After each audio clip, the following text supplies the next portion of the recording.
একটা জিনিস খেয়াল করলাম, প্রকৃতির সাথে কোনো কিছুর তুলনা হয় না। যেমন ধরো এই যে এখানে ধান গাছটি দেখতেছো, ধান গাছ লাগাইছে, খুবই সুন্দর। এটা হচ্ছে নেত্রকোনা পৌরসভার ভিতরে, দেখেন এই রাস্তাটা খুবই সুন্দর। নেত্রকোনা পৌরসভার ভিতরে এখানে ক্ষেতগুলো লাগাইছে। এখান থেকে অটো আসতেছে, রিক্সা আসতেছে। আমার কাছে বিশেষ করে ভালো লাগছে, দেখেন এখানে ক্ষেতগুলো মাত্র সবুজ হচ্ছে।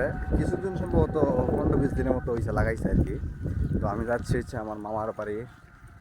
এখানে আমাদের একটা পূজা হচ্ছে, সেই পূজার উদ্দেশ্যে। এখন বাজে 11:30। তারপরে গিয়ে দেখি ধরতে পারি কিনা। আকাশের অবস্থা মোটামুটি আছে, আকাশের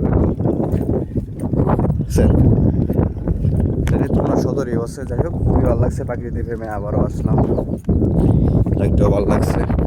আসেন গ্রামে ঘুরে যান, খুবই সুন্দর সময়গুলো উপভোগ করেন, জীবনের মুহূর্তগুলো।